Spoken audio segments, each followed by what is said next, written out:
Baik Sobat Muslim, masih bersama saya Zidni Adam dan juga Ustadz Jim Harudin. Nah, dan tema kita hari ini Sobat Muslim itu adalah asyahid. Allah Maha menyaksikan. Ya, tadi Ustadz udah banyak menjelaskan nih tentang makna dari asyahid. Nah, sekarang ada lagi pertanyaan nih Ustadz nih. Umumnya nih Ustadz nih ya, manusia itu saat gembira, saat senang, saat bahagia itu akan banyak memuji Allah nih Ustadz. Namun sebaliknya saat menghadapi kesulitan, manusia ini justru cenderung untuk mengeluh. Gitu Ustadz. Nah gimana nih caranya nih Ustadz nih, saat kita sedang berada dalam musibah yang berat atau kesulitan yang berat itu, kita tetap menghadirkan Allah gitu Ustadz. Ya. Ya, ini pertanyaan yang sangat bagus ya. Ketika kita mendapatkan nikmat, kita bersyukur ya. Iya. Memang seharusnya begitu. Iya kan? Iya. Waktu kita mendapatkan musibah, kita mengeluh. Mestinya begitu. Mestinya begitu ya, mengeluh, nggak apa-apa. Mengeluhnya kepada Allah. Oh, iya. Nah, kebanyakan kita kan mengeluhkan Allah, bukan mengeluh kepada Allah. Iya. Betul Ustaz. Makanya di dalam musibah, di dalam kesulitan, kita connected dengan Allah. Karena di dalam kesulitan akhirnya kita mengeluh kepada Allah kan? Iya. Mendekat kepada Allah. Jadi musibah membuat kita menyaksikan Allah. Nikmat membuat orang menyaksikan nikmat. Oke. Tapi musibah membuat orang menyaksikan pemberi nikmat. Iya. Kalau lagi nggak punya apa-apa, lagi bokeh, yang diingat siapa? Allah. Ya Allah. Musibah berarti apa? Membuat kita menyaksikan Allah. Makanya waktu dalam kesulitan kita ya Allah, ya Allah, ya Allah, kan gitu ya? Iya, benar. Menyaksikan Allah. Iya. Tapi ketika dikasih nikmat, kita sibuk dengan nikmat, tak lagi menyaksikan Allah. Banyak orang begitu. Iya, benar. Jadi di saat nikmat, di saat diberi nikmat, kita menyaksikan nikmat. Di saat tidak ada nikmat, kita menyaksikan pemberi nikmat. Milih yang mana? Milih menyaksikan pemberi nikmat. Yang benar. Jadi ternyata kita selalu di dalam nikmat loh. Iya, Ustaz. Waktu kita diberi yang kita mau, berarti kita menyaksikan pemberian. Waktu kita belum dapat, kita menyaksikan sang pemberi, makanya minta-minta terus. Iya, Ustaz. Maka Allah itu disaksikan oleh kita. Asyahid. Melalui ciptaannya yang dahsyat, melalui apa kejadian-kejadian yang ajaib gitu kan? Iya. Ini nggak mungkin sembuh nih. Kok bisa sembuh ya? Iya. Melalui orang yang zalim kepada kita, lalu orang itu kemudian dibangkrutkan oleh Allah. Pertolongan Allah. Allah memberikan kesaksian bahwa dialah Allah. Iya. Nah termasuk tadi, saat nikmat, ya, kita menyaksikan pemberian. Karena diberi. Iya. Saat nggak diberi, kita menyaksikan sang pemilik nikmat. Kita sebut-sebut. Benar, Ustaz. Atau dalam bahasa lain gini, saat diberi nikmat, kita bersama nikmat. Saat tak diberi nikmat, kita bersama sang pemberi, sang pemilik nikmat. Dua-duanya nikmat kan? Iya, dua-duanya nikmat. Kalau begitu ngapain ngeluh? Iya, benar. Jadi ngeluh kepada Allah itu nikmat loh. Dan kita tidak akan ngeluh kepada Allah kalau kita senantiasa dalam kesejahteraan, kemudahan hidup. Kapan kita curhat? Kapan kita menangis? Dan menangis kepada Allah itu nikmat. Dan itu biasanya tidak datang melalui pintu kesenangan. Dan itu datang melalui pintu kesulitan. Berarti pintu kesulitan itu Allah ingin merasakan kepada kita. Nikmatnya menyebut nama Allah dengan air mata, dengan tangis, dengan rasa perih. Gitu, Mas. Iya. Tapi kalau misalkan kita bilang, ya Allah, kok gini banget ya? Itu boleh nggak sih, Ustaz? Ya Allah, kok gini banget ya? Gitu. Maksudnya Ya, berarti belum kenal Allah. Belum kenal Allah ya? Iya, kok gini banget? Seolah-olah kan kita mengatakan salah yang Allah tetapkan kepada kita. Padahal Allah itu maha menyaksikan segalanya. Maha mengetahui segalanya. Maha bijaksana, maha adil. Iya. Tuh kalau kita kok segini banget, nggak mungkin ngomong begitu gitu. Yang ada ya Allah ini memang berikan kesabaran kepadaku ya Allah atas ini.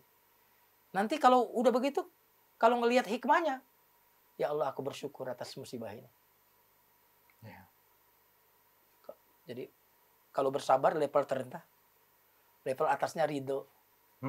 Ya Allah kau kasih musibah ini, aku ridho, aku terima. Aku suka sama musibah ini. Aku tak menginginkan yang lain. Tapi kalau di atasnya, aku bersyukur atas musibah ini. Ya. Yang sudah terjadi loh, bukan yang belum terjadi. Yang sudah terjadi bisa bersabar, bisa ridho, di level yang tertinggi adalah bersyukur. Itu udah tinggi banget tuh ya Ustaz ya. Insyaallah. Baik Ustaz, Allah hadir bagi seluruh makhluknya nih Ustaz. Semua pasti mendapatkan perhatian dari Allah. Tapi ada juga yang mendapat perhatian khusus. Bagaimana cara kita menjalin hubungan yang lebih khusus agar Allah senantiasa hadir sebagai penjaga, penolong, dan pelindung dalam kehidupan kita nih Ustaz. Ya, kebersamaan atau perhatian khusus itu adalah perhatian Allah kepada orang-orang yang taat kepada Allah. Jadi kalau Allah mengatakan aku bersama orang yang sabar, maka kalau mau kebersamaan khusus, sabarlah.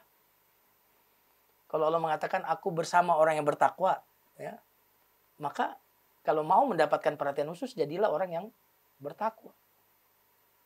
Jadi seluruh sifat yang Allah cintai, maka jadilah kita seperti sifat yang Allah sukai itu. Maka kita akan senantiasa bersama Allah secara khusus. Bersama secara khusus ini artinya Allah menyaksikan kita secara khusus. Asy-Syahid Maha menyaksikan, artinya Allah akan membersamai kita. Allah akan menolong kita. Allah akan memberikan taufik kepada kita. Makanya kalau kita jujur misalkan, Allah berkahi kehidupan kita. Nah itu berarti Allah memberikan kesaksian bahwa aku Tuhan. Kalau kita tidak jujur, Allah bangkrutkan kita. Maka kebangkrutan itu Allah sedang memberikan kesaksian bahwa aku Tuhan. Iya. Aku syahid, dia memberikan kesaksian bahwa aku Tuhan. Seorang orang tua meninggal, punya anak 4, yang paling besar itu dia ngambil harta seluruhnya, adik-adiknya nggak dibagi. Ya Allah. Maka Allah ingin memberikan kesaksian bahwa akulah Tuhan. Apa yang terjadi? Abang yang mengambil harta tadi dibangkrutkan oleh Allah. Sementara adik-adiknya kemudian disukseskan oleh Allah. Iya. Sehingga kakaknya tadi bekerja sama adiknya. Oh. Itu Allah sebenarnya sedang mengatakan syahidallahu annahu la ilaha illallah. Aku bersaksi bahwa tiada Tuhan selain aku. Buktinya apa? Lihatlah bagaimana aku menghukum orang-orang yang zalim. Dan aku kemudian memberkahi orang-orang yang jujur. Orang-orang yang soleh. Nah, itu Allah membuktikan bahwa dia memberikan kesaksian bahwa dia adalah Tuhan. Masya Allah. Ustadz, syahadat menjadi syarat utama untuk masuk Muslim, ya, untuk masuk Islam. Lantas, apakah Rasulullah bersahadat juga, Ustadz? Dalam bacaan sholat di bagian tasyahud akhir, apakah Rasulullah SAW juga mengucap asyhadu alla ilaha illallah wa asyhadu anna Muhammad Rasulullah? Apakah nabi-nabi sebelum Nabi Muhammad SAW seperti Nabi Ibrahim, Isa, Musa, Daud, dan Yakub sudah mengucap 2 kalimat syahadat juga, Ustadz? Oh iya. Ya, Nabi itu uswatun hasanah ya. Tauladan. Apa arti tauladan? Tauladan itu tidak cuma menganjurkan, tapi juga melakukan. Ya. Itu yang paling berat dalam kehidupan ini, bukan menyampaikan. Yang paling berat adalah mengamalkan. Mengamalkan. Tahu gampang. Tahu sabar gampang. Jadi orang sabar yang susah. Iya betul. Tahu uang 1 miliar gampang. Yang penting punya 1 miliar. Tidak mudah. Iya kan? Iya, betul. Nabi itu tahu dan menyampaikan lalu dia melakukan. Maka dia disebut uswatun hasanah. Maka Nabi ya mengajarkan kita sholat. Lalu menyuruh kita salawat. Ya dia pun bersalawat. Ya, walaupun bisa jadi redaksinya berbeda gitu. Yeah. Wallahu a'lam ya. Tapi artinya secara substansi, esensi Nabi akan juga bersyahadat. Oh. Mungkin kalau mungkin ya wallahu a'lam ya. Mungkin apa wa asyhadu anni Muhammad Ani Rasulullah kan gitu bisa bahwa sungguhnya aku adalah utusan Allah. Ya itu soal redaksi ya. Iya. Tapi substansinya Nabi tidaklah memerintahkan kecuali beliau melakukan. Iya. Itulah yang membuat sampai hari ini pengikutnya makin banyak. Kenapa? Karena kekuatan ketauladanan itu suaranya lebih keras daripada kekuatan kata-kata. Oke. Menteladankan itu jauh lebih kuat suaranya, lebih kencang daripada berkata-kata. Jadi kalau mau didengar kata-katanya oleh anak kita di rumah, maka tauladankanlah. Karena suaranya lebih keras itu daripada sekedar berkata-kata. Nah, adapun nabi-nabi sebelum beliau, ya mereka dalam kitab-kitab, dalam ayat-ayat Al-Quran, mereka itu punya janji kepada Allah. Kalau mereka sampai di masa Nabi Muhammad Sallallahu Alaihi Wasallam, mereka itu akan mengimani beliau, akan membela beliau. Oh gitu. Ya, di dalam Al-Quran disebutkan, dan ingatlah ketika Allah mengambil janji dari para nabi-nabi bahwa kalian benar-benar akan mengimani Nabi Muhammad tadi dan akan membelanya. Lalu para nabi itu mengatakan, kami akan membelanya. Nah, adapun sholat, ya, sholat versi mereka, sholatnya beribadahnya tetap kepada Allah. Tapi bagaimana sholat mereka, ya kan gitu ya? Yeah. Bagaimana puasa mereka, nah itu bisa jadi bentuknya berbeda. Formatnya loh ya. Iya, betul. Tapi yang disembahnya Allah. Kan kayak puasa-puasa sebelum kita. Iya. Puasa-puasa, bahkan hukum-hukum syariat dalam nabi-nabi sebelumnya kan ada perbedaan sedikit syariatnya. Tapi yang disembah Allah Subhanahu wa taala. Tapi secara substansi mereka di dalam Al-Quran disebut mereka akan mengimani Nabi Muhammad apabila mereka sampai di masa Nabi Muhammad.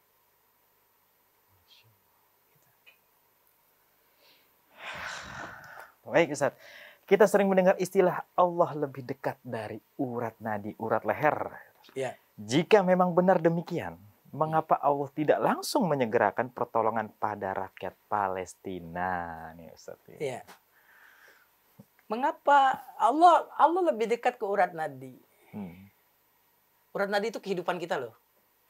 Oh iya. Karena kalau diputus mati kita kan. Iya, benar nggak? Betul. Berarti Allah itu lebih dekat daripada kehidupan kita sendiri. Jadi gampangnya kalau saya megang handphone ya begini, ya kan gitu. Mana yang lebih dekat? Ya, kepada saya. Handphonenya dekat nggak dengan saya? Dekat. Handphone dekat. Begini. Tapi itu masih di luar. Iya. Ya kan? Iya, masih di luar. Nah, Allah itu lebih dekat kepada hambanya melebihi urat nadinya. Ini jantung kehidupannya. Nah, kenapa Allah itu tidak menolong? Kata siapa Allah tidak menolong? Apakah orang yang diberi mati syahid itu tidak ditolong? Ya, ditolong sih Ustaz ya. Apakah orang yang diberi sakit itu tidak ditolong? Janganlah memahami pemberian Allah itu kita anggap pemberian yang sesuai dengan keserakahan kita. Kita itu merasa kalau diberi uang, diberi gitu loh. Tapi kalau diberi kesulitan, seolah kita tidak diberi oleh Allah. Yeah. Waktu diberikan sakit, apakah kita diberi oleh Allah? Diberikan pengampunan. Iya, betul. Dibersihkan hati. Yeah. Diampuni dosa-dosa. Jadi boleh jadi belum selesainya peperangan di Palestina ini Allah sedang ingin memberikan pahala syahid kepada orang-orang Palestina. Masya Allah. Karena Allah bisa nggak? Allah lebih dekat dari kawan. Bisa nggak menghancurkan Israel itu? Bisa, Ustaz. Bisa. Tapi kalau Allah yang menghancurkan tanpa pakai tangan orang-orang Palestina, pahalanya dari mana? Iya, benar. Ya, di Quran bicara tentang jihad. Di mana orang bisa jihad kalau nggak di Palestina di hari ini? Iya. Berarti Allah sedang memberikan satu amalan peluang untuk jihad fisabilillah. Itu yang diberi. Hadiah ya Ustaz ya. Reward ya. Berarti diberi dong? Diberi Ustaz. Berarti dekat sekali nggak orang Palestina dengan surga? Dekat banget Ustaz. Masya Allah. Ya memang kita harus mengutuk Zionisme itu. Iya. Kita harus mengutuk genosidanya. Tapi kita tidak hanya melihat dari sisi luar. Kapan kita menyedekahkan harta untuk membantu Palestina? Saudara kita berjuang. Kalau nggak ada medan jihad. Ya. Jadi Allah kepada orang yang beriman tak pernah tidak memberi. Karena dia memberi saat dia memberi. Tapi dia memberi saat dia mengambil. Karena saat dia mengambil dia pasti menggantikan. Dan biasanya ganti jauh lebih baik daripada yang diambil. Iya, betul.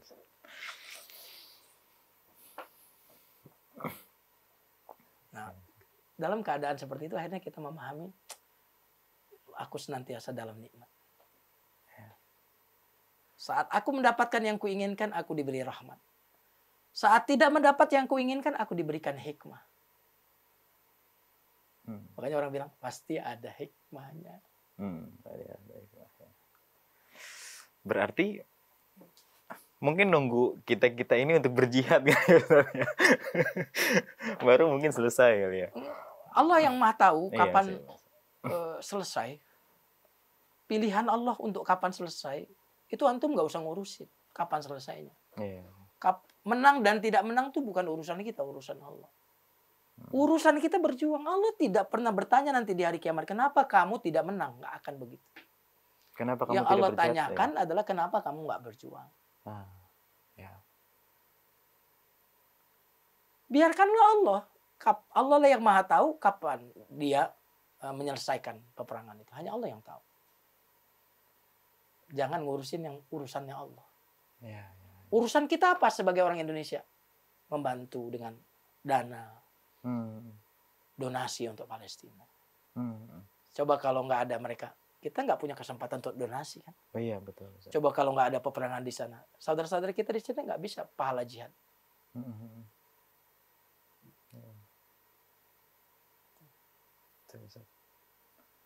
Masya Allah. Ustaz, kita tahu bahwa Allah Maha menyaksikan segala peristiwa nih, baik yang kita lakukan secara terang-terangan maupun yang dilakukan secara diam-diam. Bagaimana Ustaz cara mengamalkan sifat jujur dan bertakwa dalam kehidupan sehari-hari, mengingat bahwa Allah Maha menyaksikan segala perbuatan kita? Iya. Bagaimana kita bisa menjaga ketakwaan kita? Ya. Ya. Ketakwaan itu hanya bisa dijaga ketika kita tahu bahwa Allah tahu. Itu yang pertama. Ketika kita tahu bahwa Allah berkuasa. Itu membuat kita jadi lurus takwa. Karena kalau tahu tapi tidak berkuasa, kita berani melanggar. Kita di lampu merah, kita langsung bablas. Ada yang tahu, ada tukang ojek. Tapi tukang ojek tahu nggak berkuasa. Dia bukan polisi. Iya. Ada polisi tapi nggak tahu. Bablas. Nah maka Allah yang Maha menyaksikan. Berarti Allah tahu. Dan Asmaul Husna yang lain, Allah Maha Kuasa. Berarti dia Maha mampu untuk menghukum kita. Allah Maha mampu juga kalau kita berbuat baik untuk memberikan reward dan pahala kepada kita. Maka dua Asmaul Husna yang bisa membuat kita istiqomah di jalannya adalah Maha tahu dan Maha Kuasa.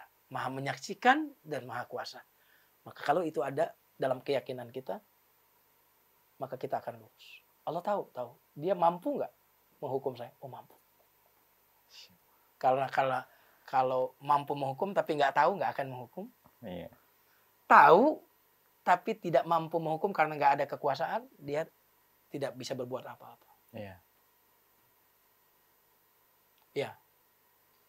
Maka yang membuat kita bisa menahan hawa nafsu, tidak menuruti hawa nafsu adalah rasa takut.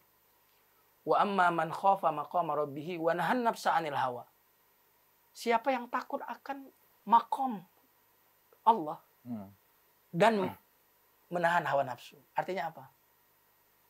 Rasa takutlah yang kemudian membakar hawa nafsu kita. Jadi kita ini pasti punya hawa nafsu, tetapi terbakar dengan rasa takut. Saat kita mau melanggar, ada takut. Iya. Nabi Yusuf, ada nafsu nggak dengan Zulaikha? Ada. Tapi hawa nafsu yang dikontrol oleh rasa takut. Makan enak-enak nih, takut kolesterol. terkontrol. Iya. Coba lihat.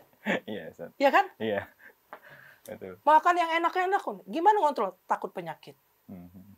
Ternyata rasa takut membuat kita mampu mengontrol diri.